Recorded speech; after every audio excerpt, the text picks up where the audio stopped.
Fantasy football, RSVP. So let's get right to it with week 7 fantasy football. I love football. I love talking fantasy football. I love giving advice to you guys so you can win your league. That's right, win your league. That's what we're talking about here. And we got to start with Matthew Stafford. Why? Not because Matthew Stafford is doing this, that, or the other thing. Go deep. It's because Matthew Stafford is playing the Atlanta Falcons. No disrespect, Atlanta. I always say no disrespect, Atlanta, but let's face it, Atlanta's been giving up a ton of points. Go deep. And I really think that Matthew Stafford's sort of coming on. Some of his receivers are getting healthy. Hawkinson's getting a little healthier. Marvin Jones, these type of guys. Some of them might be actually waiver plays this week. Galladay. And Matthew Stafford's a good quarterback, okay? And he's been a little banged up this year. So I just think it's a tailor-made game. Playing Atlanta, not a lot needs to be said. Everyone's been putting up points against Atlanta defense, Dallas defense. I think this is a good one. At Gardner Minshew, it's amazing to me. I'm getting all these emails, tags, Instagram, Twitter. I'll give you all those at the end. You could ask questions, stuff like that. Personal attention. They had a low subscription price, $7, a month, $7.77. It's nothing, but little questions, stuff like that. You should just ask me on Instagram or Twitter or YouTube or Facebook. Anyway, Gardner Minshew, for some reason, this guy's still available in a lot of leagues. I don't get it. I've been talking this guy up since week 2, talking about this team and how he's playing and how he finished the season last year. It's just, I don't know, no one believes me. Every week, I'm saying, 3rd week, Gardner Minshew. 4th week, Gardner Minshew. 5th week, Gardner Minshew. 6th week, go deep. 6th week, Gardner Minshew. And the thing is, at some point, you got to say the guy's a pretty good quarterback. In a rising team, and every week I'm saying the team's rising. What I mean by that, trending. The offense is trending. The team itself is trending. Personally, I think the team's headed in the right direction. The Jaguars, the receivers getting better, the quarterback's getting better, the running game's coming along, defense. Not great defense, but, they have some pieces and they're kind of coming along. It doesn't always show in wins and losses. When you look at the Jacksonville Jaguars, that's a team that's trending up. They might be good in a year or two. They kind of could squeeze in. They played well last year at the end of the season. There's a couple of games this year that they could have won, okay, and they lost, and it came down to just like a touchdown here, a field goal there. But they're not a bad team, not as bad as their record. And their offense is pretty good for fantasy football purposes. And Gardner Minshew, his receivers are getting healthier, sharp, they're coming along. And Robinson, running back, they're looking good, And I really like this guy. I think he's going to have a pretty decent second half of the season. Don't forget, we didn't have training camp. It's the same for all teams. We play by all the same rules. But the guy's coming along, and he's playing the Chargers. I don't know if you know this. I think the Chargers have given up the 3rd most fantasy points all year, believe it or not. And they have some good pieces on defense. But again, team chemistry, no training camp. Chargers are struggling. I think it's a nice play. At running back, we've been keeping our eye on DeAndre Swift for a while with Adrian Peterson out there, and they brought Peterson in, and Peterson's doing Peterson things, 70, 60, 80 yards, not really doing much in the passing game. It's never really been all day's main thing. Catch a couple of balls here and there. I'm definitely a fan.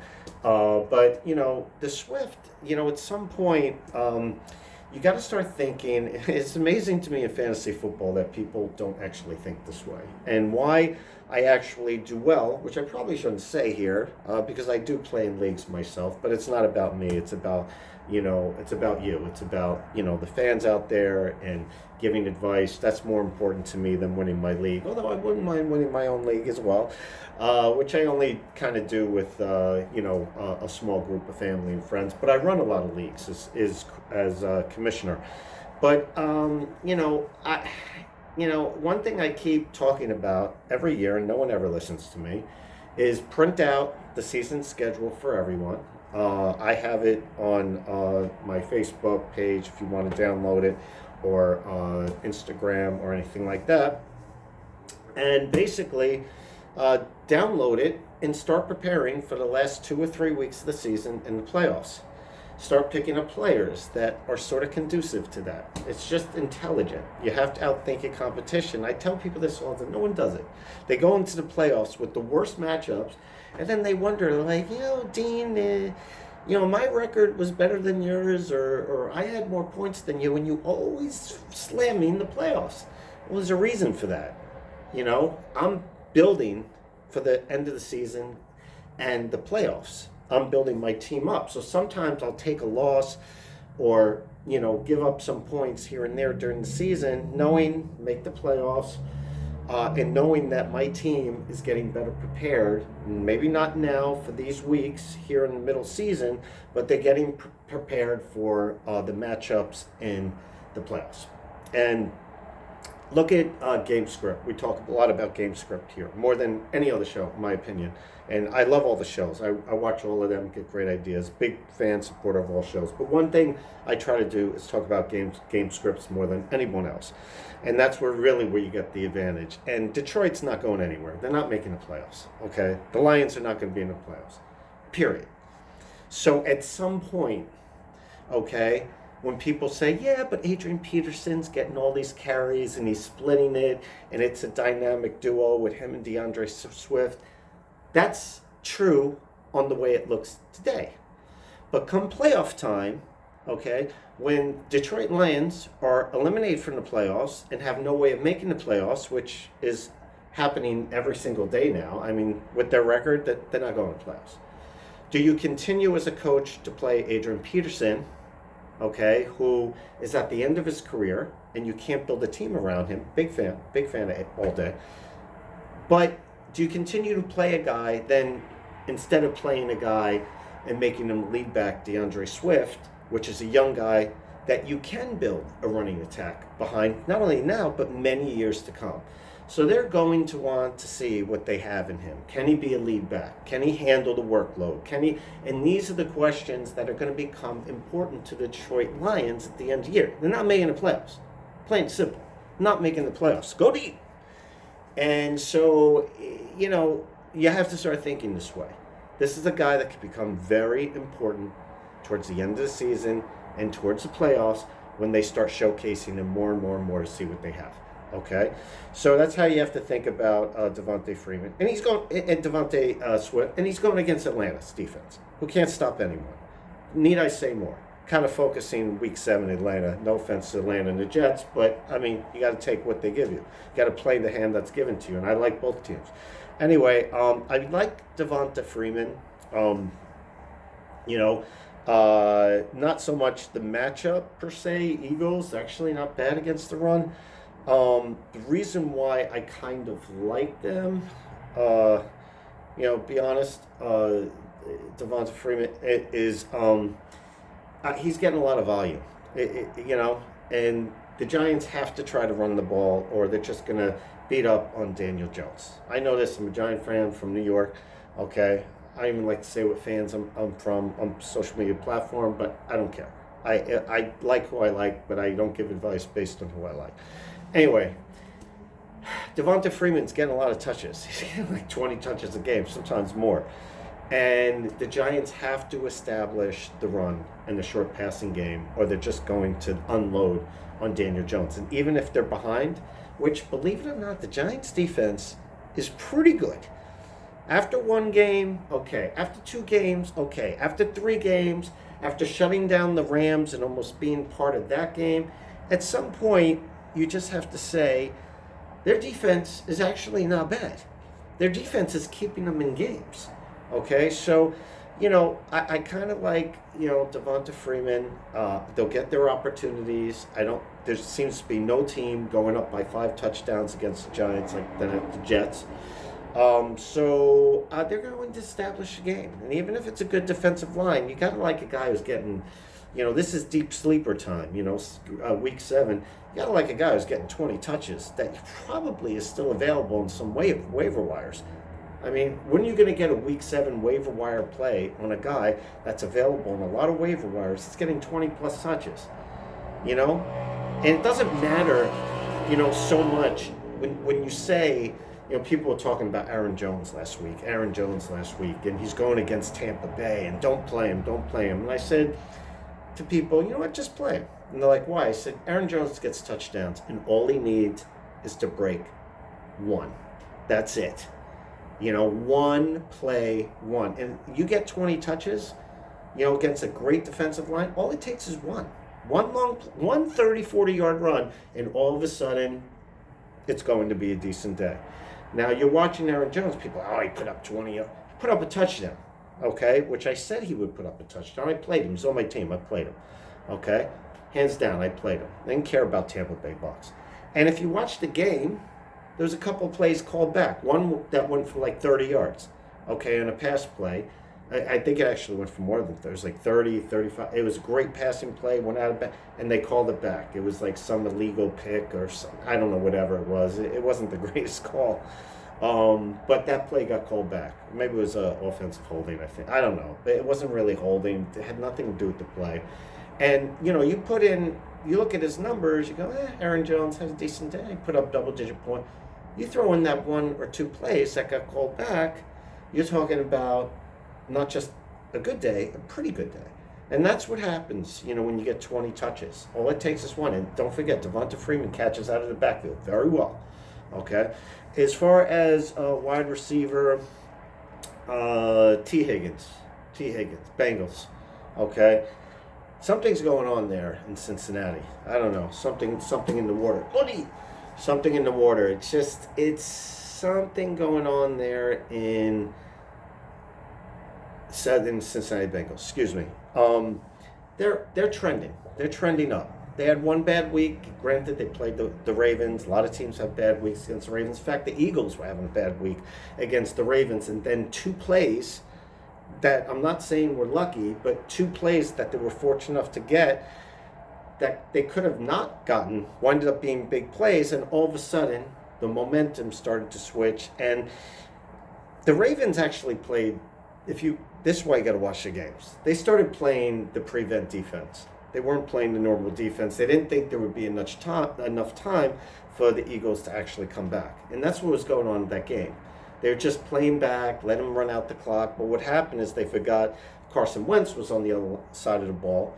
And they forgot that Carson Wentz started lighting it up. And he does well in those, prevent defenses, short pass. They excels at that. They almost came back. But before that, they were just trouncing them. I mean, that should have been a blowout. They shouldn't have changed the defense. I don't understand it. Prevent defense, the only thing it prevents you from doing is actually winning. I don't get it. Everyone does it. I rarely see it work effectively. Anyway, I do like T. Higgins, of the Bengals. When I say something's trending, it's trending. They had one bad week against the Ravens. A lot of teams do, so did the Eagles. But the thing is something's going on with the Bengals. Burrow, T. Higgins, A.J. Green, 9 catches. And don't forget, people saying A.J. Green's so terrible. I've seen A.J. Green time and time again have a slow start and just come on the second half of the season. People are like, A.J. Green's on decline. Last 5 years, he had good seasons. The first 5 games were terrible. Okay? And there was a couple of touchdowns, including the first game, that was called back. And that was actually a catch for a touchdown. In little plays like that, his numbers look a little better. And I think he had like 9 targets that game, or 10 or 11 targets that game. So he had a few where weren't targets. But the reason why is the coaching staff is trying to get other people involved. T. Higgins, they're trying to get all their receivers involved. And their other receivers are doing pretty well, And they're becoming more of a complete team. Even their running game is starting to get going. But one thing I noticed with the coaching staff before last game is they said, and Burrow said it, AJ Green is too talented a player not to trust him, even with the year off, not to trust him. He's getting back in game shape. The guy's a playmaker. I need to trust him more, okay? I need to trust him more and get him involved more, because I throw the ball up to him, he comes down with it. And he's still AJ Green at the end of the day. People don't believe it, so, of course, this past weekend, started throwing him the ball more, started taking more chances with AJ Green, and he started coming down with them. And don't forget, AJ Green had 9 catches, okay? He had a really good game, over 100 yards or 96 yards. But people don't forget, there was a touchdown that he didn't get, that he was wide open, and I don't know, he just miscalculated it or something. It was the easiest catch he had all day, and his numbers would have been, $120, 130, before, like over 10, whatever. It would have been so much higher. And this is what I'm talking about. AJ Green, the team is moving in the right direction. AJ Green's looking better, Higgins looking better, the whole team's looking better, even Mixon's looking better. So something's going on there. I sort of like, Cleveland's backfield there. I think they're going to do very well. The other guy I like, a guy I liked last year, would be Scary Terry McLaurin. And I like Allen. I like the new quarterback. And I liked McLaurin before, but the quarterback, they didn't have the greatest chemistry. He was getting targets. They weren't really connecting. But this we call him Scary Terry. I'm going to give him that name. I actually really like him. He's been on my team almost every year. But the thing is sometimes people would say he's boom or bust, but he's got a passer. He's got a really good passer now. And I like the other quarterback as well, Haskins. But the thing is, he's got a thrown quarterback, and they have good chemistry right off the bat. And Terry's really getting a lot of targets. So I really like him. Not a lot needs to be said. I think the change was necessary. They're sort of heading in the right direction. I do like the coach. As well. As far as tight ends, you can see if Dallas Goddard actually plays. With Ertz on the shelf, it might be a nice 2 or 3 or whatever week play. With Goddard, but Goddard's still banged up. Another guy who's banged up that I think is going to play this week is Noah Fant. If he doesn't play, you might want to take a chance in a deep dive on perhaps a Gronkowski, who got 9 targets last week. I'm not recommending him. I'm saying if you have nowhere else to turn, the guy's starting to really come around, and you got to think he's good for at least 4 or 5 catches a game, and his target's going up. But if he doesn't, if Noah Fant is healthy, I kind of like him. I've been talking about him all year. Here's a guy that's going to get you 4 to 6 catches for 50 or 60 yards, and maybe a touchdown. But he's pretty reliable. He has a pretty high floor that way. Almost every game, even with other quarterbacks, he's getting close to 5 receptions. So he's not a big point getter at tight end, but if you just want someone that's kind of steady and consistent, get you some points. I really like Noah Fant with Drew Lock back. I think it's a really nice play. Okay, as far as defense is concerned, we're not just gonna pick anti-Jets every single week, which worked out pretty good with the Dolphins. A lot of people were asking me, do we play the Dolphins this week? I'm like, and it's the Jets? Yeah. I'm like, well, the Dolphins defense, and like they're playing the Jets, team turmoil. Okay, and I'm a Jets fan, I could say that. So people are, they're like, I don't know, I should play. I'm like, Jets aren't going to score any points. Of course, that's being half, facetious. And then all of a sudden, I see the score, and Jets didn't actually score any points. And I was just sort of joking, half jest, half true. So it was a good play, but we don't want to just keep going anti-Jets every week, because sometimes they have defenses that people already have. So let's try to go into a deep dive on defense rather than the teams that are already on teams. I always talk about teams and players that I don't think that are actually on teams. So people are like, oh, why are you recommending this guy? What about this guy? I'm like, oh, this guy's not on the team? Of course this guy's on the team. I'm not going to recommend anyone on my waiver list that I think is probably on the team. Higgins might be available. McLaurin might be on a team, and if you don't like McLaurin, watch out for Marvin Jones. He's probably available. He's going up against Atlanta's defense. He hasn't been getting many targets. I mean, Atlanta's been giving up a ton of points. Might be a little Marvin. You know what I'm saying? You got to think that way. But McLaurin still isn't on some rosters. I can't believe it. That's why I said it. Swift probably is available. Freeman might be available. Stafford might be available. I see how I'm giving advice to things that, and Goddard I mentioned, but Goddard was dropped by a lot of people when he got injured.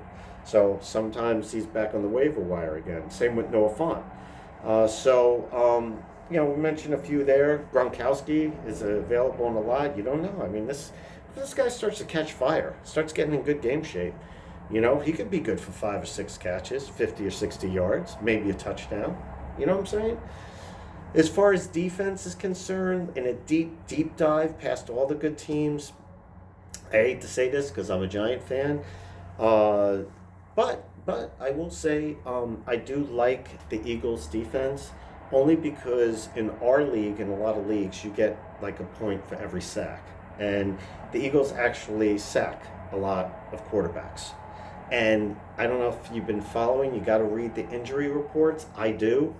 It's very, very important to read the injury reports to know who's coming back, what team's getting healthy each week. You got to start reading the injury reports. I can't say it enough. Read the injury reports each week so you know who's injured, you know who's coming back. And I'm not talking about who's injured at running back or who's injured at wide receiver. Everyone knows that. Start looking about who's injured on the defensive line of that team, who's injured on the offensive line, affects the running, who's injured in linebacker, inside linebacker, which affects the running. Things of that nature, okay? Now, one thing a lot of people don't know, but I read the injury report every week, is the Eagles are starting to get a little bit healthy, okay? And they're starting to get a little bit healthy on the defensive side. And they're starting to get healthy this week. So the Giants are still struggling on offense. Look, I'm a Giants fan. I wish them well. Some people are flipping it and playing the Giants defense against the Eagles. I'm not recommending that, but the Giants did very well last week, and they've been actually scoring well in fantasy. So I'm not saying that's a terrible play if you have no other choice. And it hurts me to go against my own team, but the Eagles defense is getting healthy at the right time. Giants don't have a good offensive line. Sacks count for a point in my league. A lot of leagues out there, so you might want to consider the Eagles defense as a particular play for this week. As far as kickers are concerned, I like Brandon McManus. Why do I like Brandon McManus? Cody, I like Brandon McManus because he put up 24 points last week, and he put up 18 points the week before. And I'm going to give you a little hint about fantasy football. Fantasy football isn't about how good your team is, or how many good players you have, or anything like that. Coaches, remember these words, coaches play trends. When a kicker is hot, they'll put him into situations they wouldn't normally put that kicker in on other games. But when, a guy like McManus is hitting 50-yard, field goals, like they're going at a style that he's just popping one after another, and not missing any at 50, maybe they're going to take another chance at 50. You see what I'm saying? They're going to take a chance they wouldn't normally. Man, it's been hot, man. Put him in there. You understand what I'm saying? So it's something to consider as well. And he's very hot. And the offense is starting to look a little better. And they have a problem putting the ball in the end zone, which is even better. And the Chiefs sometimes are pretty good at red zone targets and keeping things out. Sometimes on, sometimes off. A little bit of a pass rush at times. So I really like Brandon McManus. Just want to thank everyone for tuning in. Always subscribe to the channel. Twitter is FFootball, RSVP. You could ask questions there, or on YouTube, or an Instagram, which is Fantasy Football RSVP, and that's also our Facebook page on 10 radio stations. Actually, I think it's 11 or 12, including websites and radio stations, and we're just growing exponentially all the time. If you want, I'm always here to answer questions that are quick, but if you want one-on-one advice, you want to speak to me directly on Skype once a week, and you want me to go through your lineup and work a trade for you through email once a week, you could go on my website, fantasyfootballrsvp.com, $7.77. That's less than $2 a week when you really think about it. But you get me one-on-one, and we have a Skype session or Zoom session for 7 minutes. Once a week, email back and forth. Once a week, trade proposal back and forth. You get to be part of the Fantasy Football Knights and Dames clubs after 6 months of subscribing to the channel, and you get actually a certificate after 6 months because it's supporting the channel, and become part of our exclusive club with Facebook videos and videos that are private that you've never seen before, that are deep dives on the waiver wire, and all like the inside information I have, which is absolutely amazing. And we got our fantasy football chat, and eventually joining in leagues and stuff like that, and it's great. Just look on fantasy football. It's a whole explanation right there. I want to thank everyone for coming. Go deep, and I want to say thank you very much for tuning in all the time. Everything's wonderful. Everything's great. We're moving forward, and I want you to all have a great day, great week 7. So have yourself a wonderful day.